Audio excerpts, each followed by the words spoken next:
And now we're going to have our Bible reading. Alice is going to read for us Deuteronomy chapter 12, beginning at verse 29.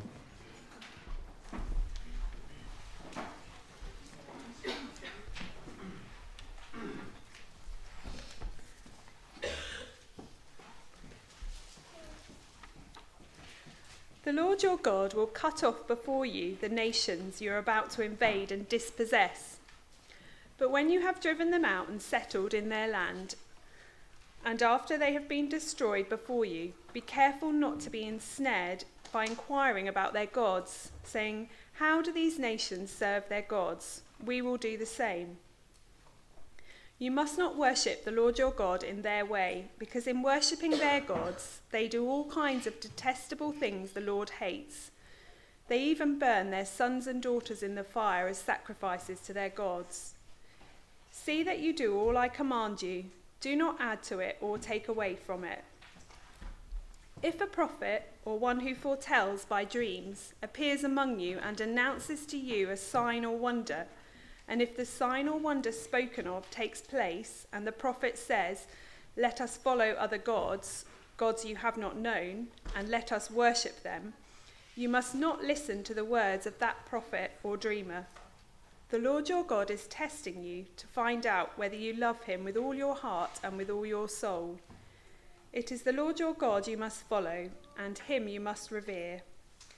Keep his commands and obey him. Serve him and hold fast to him. That prophet or dreamer must be put to death for inciting rebellion against the Lord your God, who brought you out of Egypt and redeemed you from the land of slavery. That prophet or dreamer tried to turn you from the way the Lord your God commanded you to follow. You must purge the evil from among you. If your very own brother, or your son or daughter, or the wife you love, or your closest friend secretly entices you, saying, "Let us go and worship other gods," gods that neither you nor your ancestors have known, gods of the peoples around you, whether near or far, from one end of the land to the other, do not yield to them or listen to them. Show them no pity. Do not spare them or shield them. You must certainly put them to death. Your hand must be the first in putting them to death, and then the hands of all the people. Stone them to death because they tried to turn you away from the Lord your God, who brought you out of Egypt, out of the land of slavery. Then all Israel will hear and be afraid, and no one among you will do such an evil thing again. If you hear it said about one of the towns the Lord your God is giving you to live in, that troublemakers have arisen among you and have led the people of their town astray, saying, "Let us go and worship other gods, gods you have not known," then you must inquire, probe, and investigate it thoroughly. And if it is true, and it has been proved that this detestable thing has been done among you, you must certainly put to the sword all who live in that town. You must destroy it completely, both its people and its livestock. You are to gather all the plunder of the town in the middle of the public square and completely burn the town and all its plunder as a whole burnt offering to the Lord your God. That town is to remain a ruin forever, never to be rebuilt. And none of the condemned things are to be found in your hands. Then the Lord will turn from his fierce anger, will show you mercy, and will have compassion on you. He will increase your numbers, as he promised on oath to your ancestors, because you obey the Lord your God by keeping all his commands that I am giving you today, and doing what is right in his eyes. Wonderful. Hopefully you've got this one. Of course, can't start without it.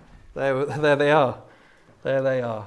What a lovely day. That's a little while ago now, isn't it? From me personally, a little bit of water's passed under the bridge since then. It's a few weeks ago now.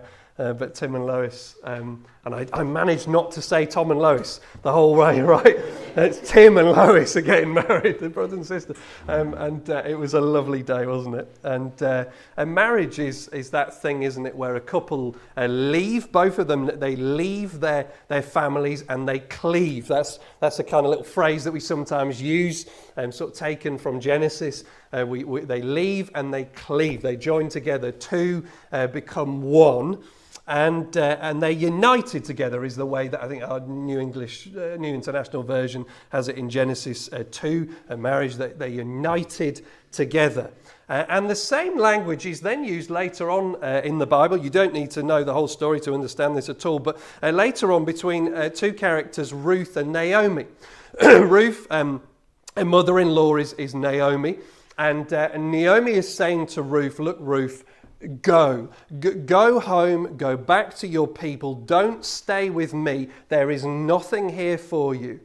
And it's one of the most emotional kind of speeches in the whole Bible, really. And in that moment, Ruth, who to all intents and purposes should go home to her family and go back to her homeland and so on and leave Naomi behind, Ruth says basically, no. And the Bible says that she clings to Naomi. It's the same language. It's the same language as that marriage language in Genesis, that they're united together, that they cleave together, that she clings to her mother-in-law and says, no, I will go where you go. Wherever you go, I'll go. Your God will be my God. Not even death, will separate us. It's such strong language. And like a golden thread through Deuteronomy, that same language is used in Deuteronomy, but in Deuteronomy it gets translated as hold fast, cling, if you like, hold fast. It's there in Deuteronomy chapter 4, 10, 11 here, and then in chapter 30. But this time it's not cling, cleave, hold fast to a person, a human being, but cling to the Lord your God. And that's what we're going to think about this morning. The people there and us today are challenged to cling, cleave, be united to, hold fast to the Lord our God. We sing, don't we? We've just sung it. He will hold me fast. But the challenge here is for us to hold fast to him. That's the challenge for us. It's there at the end of verse 4, just show you that this is from the text. So verse 4, chapter 13 of Deuteronomy, it is the Lord your God you must follow, and him you must revere, keep his commands and obey him, serve him and hold fast to him, cling to him. How are we going to do that? It's hard, isn't it, actually? Because we are prone to wander. We sang that at the beginning of the service, didn't we? Hearts are prone to wander from God. And actually, a lot of the time, we don't want to hold fast to him. And we feel the pull of all sorts of other things, don't we? Claims on our lives, things that push us and pull us around and away from him. We live in a suffocatingly secular society, and in a devastatingly distracting world as well, especially on our phones and online. How are we going to cling to the Lord our God with all of that push and pull going on? How are we going to do that? Well, two things this morning as we seek to cling to him. The first thing is this: cling to him, the God you know. The chapter is a long reading, wasn't it? It's quite deliberate. It's a long reading, but Deuteronomy chapter 13 is a very simple chapter in a way. It's a very simple structure. 3 times in the chapter there's an if. If this happens, and so it goes on. And the ifs imagine 3 scenarios where basically someone tries to draw you away from the Lord your God. They try to pull you away and lead you to false gods, to idols. So it's there in verse 1. In that case, it's a prophet or someone who foretells dreams. They're trying to draw you away from the living God to false gods. And then the next chunk, verse 6, if your very own brother or your son or your daughter, if a family member tries to draw you away from God to false gods. And then verse 12, it's just like, anyone. If there's anyone who tries to draw you away from the Lord your God, this is what you're to do. And the chapter is really about, like, what are you to do? Now, as you probably picked up from the reading, the response is severe, isn't it? It's basically death and destruction of the idols. It's very serious and severe, and that is not going to be our focus today, because a few weeks ago we looked, didn't we, in chapter 7, we looked at the whole issue of God-sanctioned violence and warfare and death and all of that, and we looked at that in some detail. So that sermon is up there online. If you missed that, or you want to go back to that, Moral Monsters, ? It's called Deuteronomy chapter 7. It's up on YouTube. You can, about half an hour of your time, watch that and engage with that whole issue of God-sanctioned war fighting, violence, and so on. It's the beginnings of an answer to that, and the challenge of new atheism that comes alongside that. So do watch that and come and chat with me. People struggle with this. It's a difficult issue, isn't it, in the Old Testament, for sure. But our focus is not going to be on what they're told to do, but on how those gods are described. I don't know if you noticed that. When something's in brackets, it's like, don't gloss over that. That's actually, and 3 times there's something in brackets here, isn't there? Verse 2, towards the end of, so that this prophet is drawing you away to these false gods, and then it describes the gods, doesn't it? In verse 2, middle of verse 2, in brackets, gods you have not known.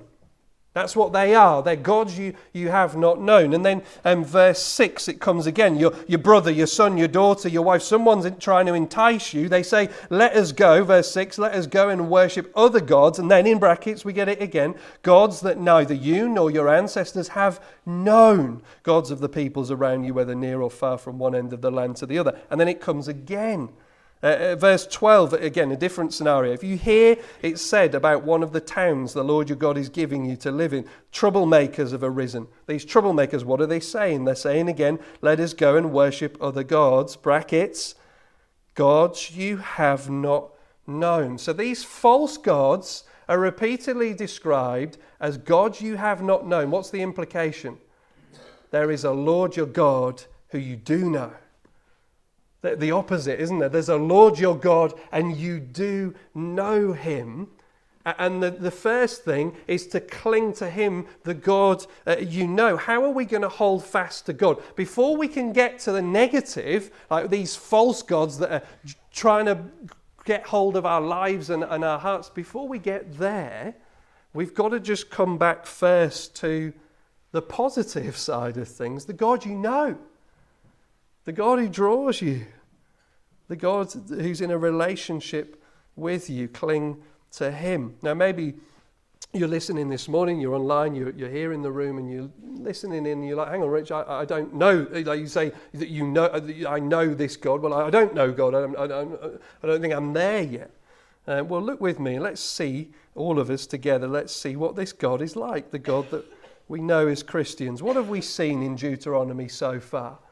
We've seen that this God is the standout God. Above all the gods of the nations and all the rest of it. Look at the ancient Near Eastern world and all of their gods. He is totally unique. He is so utterly different to them and so gracious. He's a creative creator. He's a generous giver. He is a gracious God, and he is giving them the land. And he has given them good laws, and he's given them life which they've not earned. That's the God that they know, that they need to hold fast to, is the God that we know and we need to hold fast to. And then there's El, isn't there, the God of the Canaanites. If you were there for chapter 7, you may remember this. I go back and watch it, tune into that for the reasons I described earlier. But El, the God of the Canaanites, is described like this. He's described as a poor weakling who abandons justice to save his own skin. That's one of those false gods out there. El is a poor weakling who abandons justice to save his own skin. Compare that with the God you know, says Moses. Compare with the God you know. Our God gets involved. He loves us. He's gracious to us. He's giving us the promised land. He's given us these good laws, and he gets involved with his people. We're precious to him. El, by comparison, is a poor weakling who abandons justice to save his own skin. So don't go after him. Cling to the God you know. The contrast becomes even sharper when you move on in the Bible and realize how do we know our God most clearly as Christians? Well, we see in Jesus Christ, don't we? That's how we know what our God is like. Think about Jesus, compare him with El. El is a poor weakling who abandons justice to save his own skin. Jesus Christ makes himself poor, makes himself weak, to absorb justice, God's justice, on the cross for me and you. Not to save his skin, to save yours. El compels the Canaanite people, as we saw earlier, to sacrifice their own children. And it's real. It's not like some sort of weird hobby for some weird Canaanite. No, thousands of children burnt alive in the ancient world. That's El. That's that one. Our God, he sends his own son to be a sacrifice for us. That's the God you know. That's the God that you're to cling to. It's a song, isn't it? And we'll sing it later. I'm sure we'll sing it in the weeks ahead as well. Who is he? This God that we know. Who is he in yonder stall at whose feet the shepherds fall? Sorry, I apologise, a bit early, I know. But low at midnight, who is he? Prays in dark Gethsemane. Who is he on yonder tree? Dies in grief and agony. Who is he that from the grave comes to heal and help and save? Who is he that from his throne rules through all the world alone? 'Tis the Lord, the King of glory.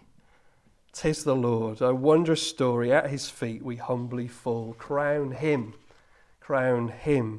Lord of all. He's the God that you know. And there's a challenge, isn't there? So verses 3 and 4, this is really the hinge, the centre of this chapter. We don't need to go into all the details today, but the Lord your God is testing you, verse 3, middle of verse 3, to find out whether you love him with all your heart and with all your soul. That's the challenge, isn't it? That when we think about holding fast to our God, clinging to him, really the nub of it is that we love him. He's our first love, but so often that can grow cold, can't it? And the challenge for us is to be God-besotted people. And that's hard. I guess some of you in the room today struggle with porn. You struggle with pornography. In a room of this size, with this many people in it, some folks here today will be struggling with pornography. Whether struggling with it or addicted to it, for sure. What do you do about that? What do you do? You know, you come to Rich and say, Rich, what do I do about that? What's Rich likely to say? What do I do? Well, yes, get the software. Get accountability. Get that practical help which will block off, which will push out the pull of pornography. Get all that stuff. Do everything you can. Jesus would say, chop your right arm off, wouldn't he? Do everything you can to stop it. Yes, of course. Do those practical things. But also, worship. Worship. Just sing. Praise the God you know. Worship him, draw near to him, listen to him, delight in him. You see, it's both of those things. Cling to him. Rebuild that love for him that would push out the other stuff, whatever it might be. This is Thomas Chalmers. He was a Scottish minister, pastor, preacher, very famous man, had a massive impact on Scotland, a real heart for the poor. It's estimated about 50% of the population of Edinburgh came to his funeral. A very popular man. One geologist at the time of his death said it wasn't true to say that he belonged to an era, he created one. He's a big character, and this is the title of one of his sermons. It's all we need, just the title of it. The title of the sermon is this, come with me, the expulsive power of a new affection. That's what we need. When all those things would pull at our hearts and our lives, what we need is the expulsive power of an affection for the living God that would push out all of that stuff, that we would cling to him, the God we know, to push everything else out that would vie for our attention, our affection. Cling to him, the God you know. That's the first thing. It's the positive thing. Before you get to the false gods, you got to cling to him, the God you know. And then the second thing, cling to him, not the gods that you don't. We're talking about idolatry. In some ways, this is a topical sermon. We're thinking about this. It's all shot through Deuteronomy, isn't it, and the rest of the Bible. Idolatry. What was idolatry like back then? You know, way back then in those times. Well, yes, it was, bits of wood and stone and things, little statues and things that people made, and they bowed down and worshipped those things. Absolutely, of course it was those things.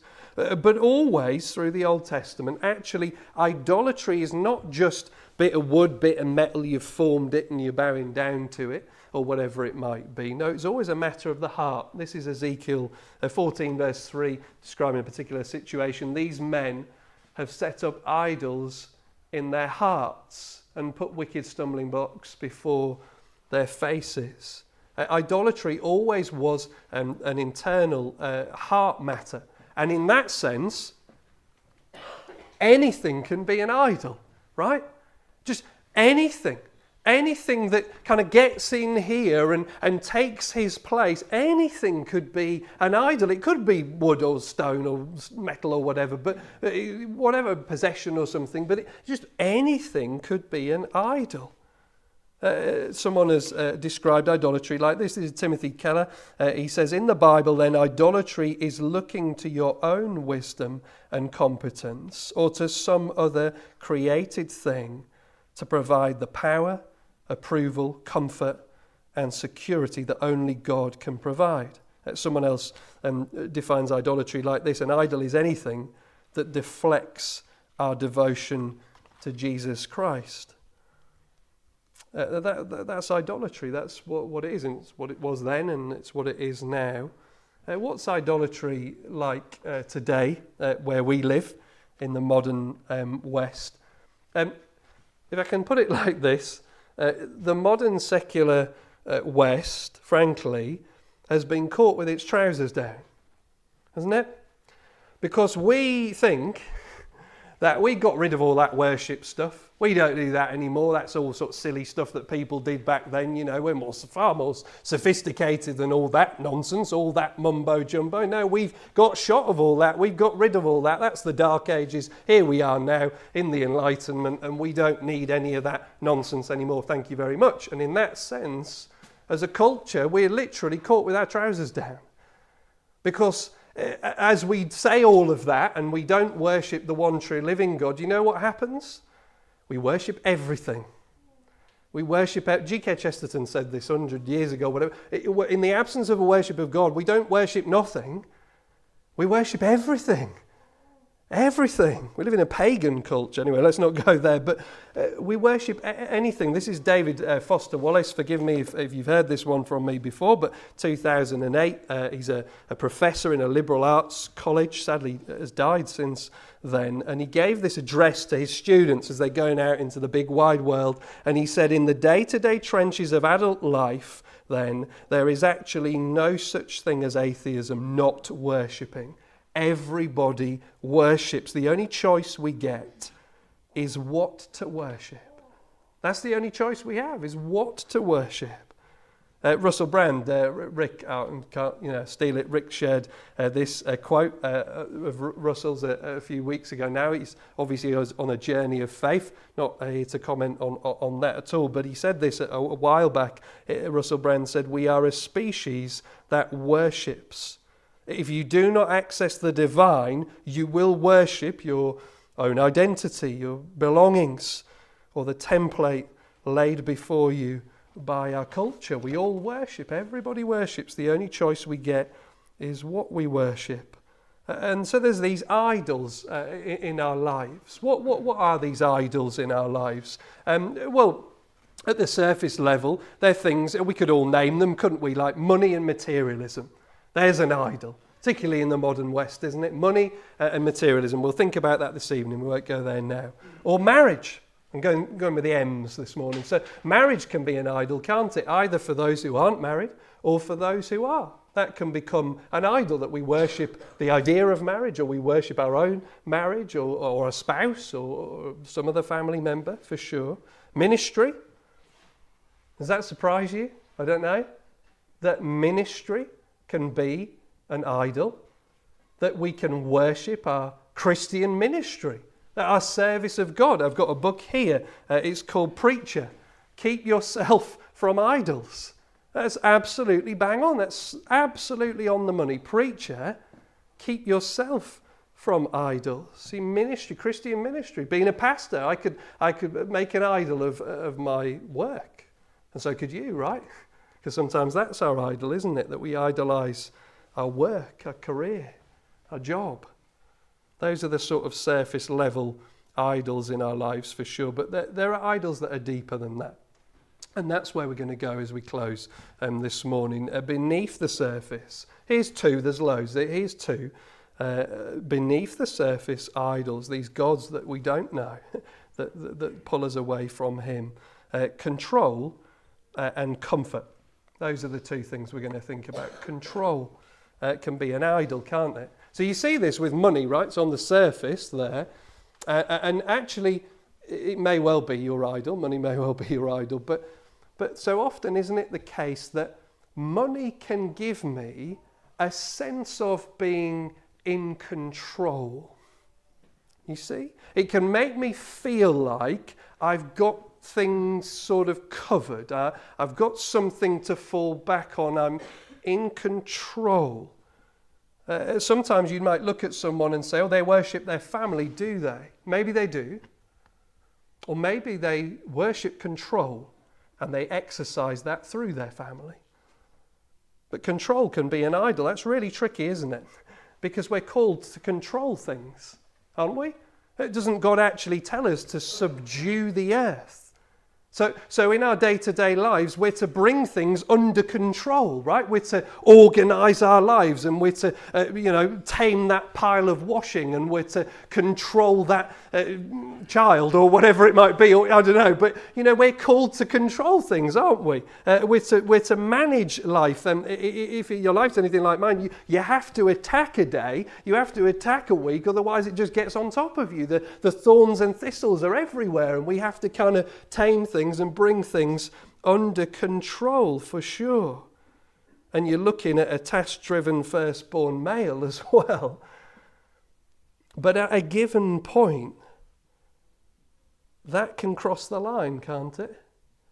That just sense of needing to control things and manage things well and wisely and so on, your time, your energies, your diary, whatever, that good thing can become a God thing. And we bow down and we worship control, or feeling in control. I'm in control. I've got this. I've got this nailed. We bow down and worship. We contrive or create situations that make us feel like we're in control. One of my old bosses would have been, at this point, at the age and stage that I'm at now, pretty much, I think. And he and his wife, highly intelligent people, and very capable people, very organised people, and then they started having kids. And, this is going. And so they started having kids.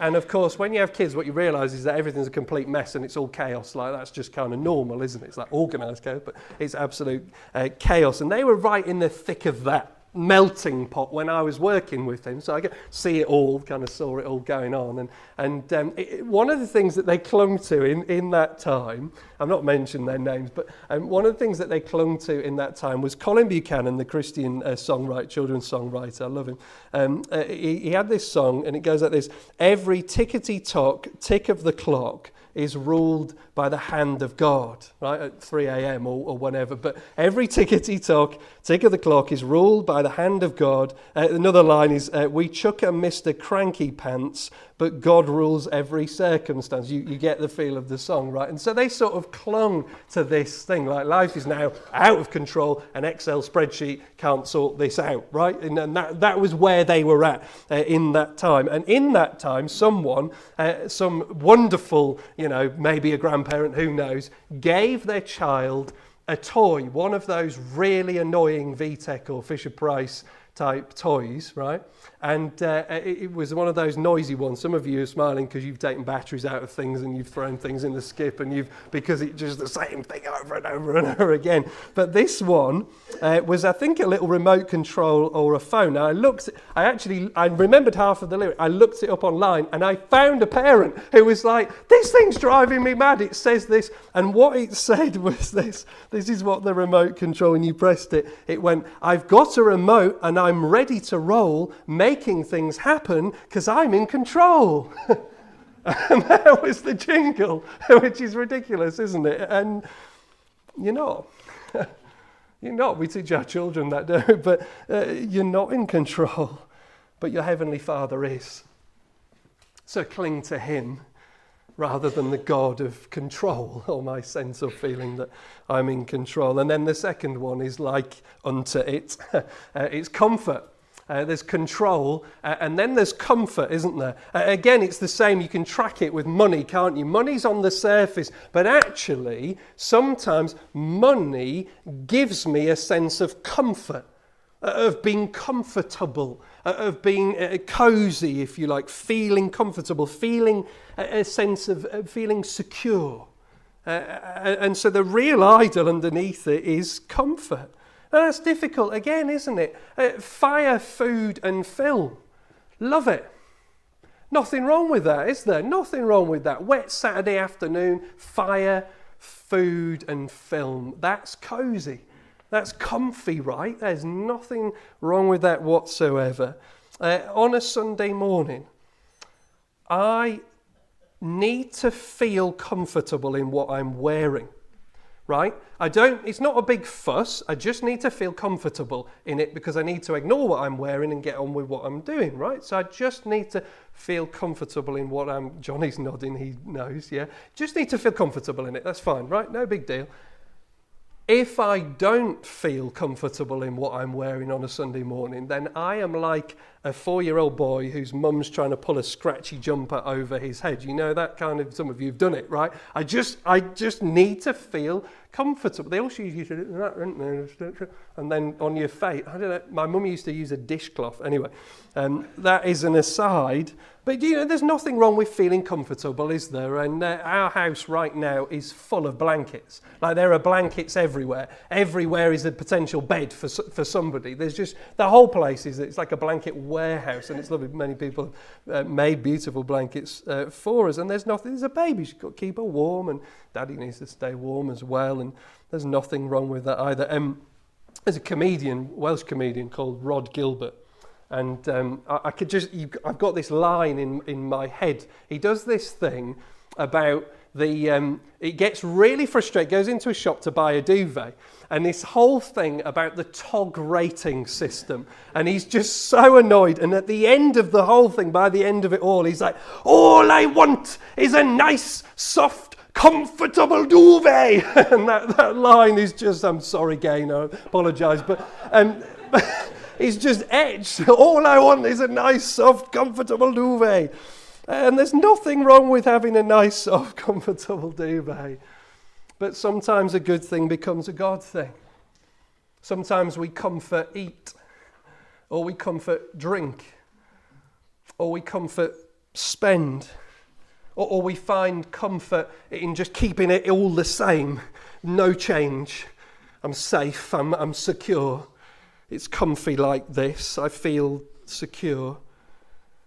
And the God of all comfort would be our all in all, our true, real safety, comfort blanket, he would be our everything. He would be our safety. He would be our security. If only we would come and cling like the children that we are. I want to introduce you to, as we close really are, the plane's coming down to land there. I want to introduce you to Mr. and Mrs. Miggins of Millfield Evangelical Church. Okay, now just to be really clear, these are not real people here, and they're not based on real people here. This is actually adapted from somewhere else. So everyone chill out, okay? But this is Mr. and Mrs. Miggins of Millfield Evangelical Church. And they come to their pastor, we'll call him Mick Pearl. They come to their pastor because they're having real problems. And they're really struggling. They don't know what to do. But the one thing they do know is they know what the problem is. The problem is money, right? They're just arguing about money all day long. They just can't settle on anything when it comes to money. That's the problem. The problem is money. Mrs. Miggins sees Mr. Miggins as a bit of a miser. He's a bit tight. He's down to the last penny kind of, and she just sees him as like that sort of miser over there. And meanwhile, Mr. Miggins looks at Mrs. She's just so materialistic. You know, it's all stuff, buying things, spending all the time. And that's the problem. That's the problem. It is money, and that's it. It's all you need to know, really. And they come to the pastor and they sit down. And of course, as they chat, they realise that that's the surface. You see, both are idolaters, and both need to repent. Mr. Miggins idolizes control. And he exercises that in wherever area. It doesn't, we apply this to ourselves as we choose, don't we? But he exercises that in the area of money. Right down to the last, he's got it all under control. Mrs. Miggins, she idolizes comfort. And money is a means to get there. And so you see, money might be but it's not really, it's control. And it's comfort. And they are common idols, aren't they? I mean, you probably guess which ones, we all. And there are others as well, as approval and affirmation, they can be idols too. What is it for you today? Let me echo the Bible and say, dear friends, keep yourselves from idols. Dear friends, keep yourselves from idols. They don't love you. They can't save you. They won't heal you. But he does. And he can. And he will. And he takes idolatry seriously. Deadly seriously. Enough to give his one and only Son to death on a cross, so that idolaters like me and like you can be forgiven and can be set free to cling to him. Let's pray.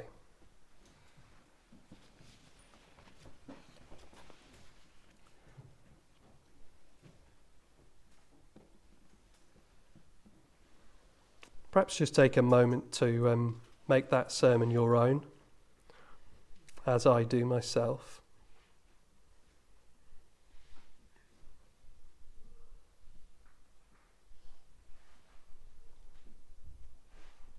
Lord, in the words of one of our forefathers, help us to tear those idols from your throne, that we might worship you alone. Help us cling to you, the God we know, and run from them, the gods we don't. In Jesus' name, amen.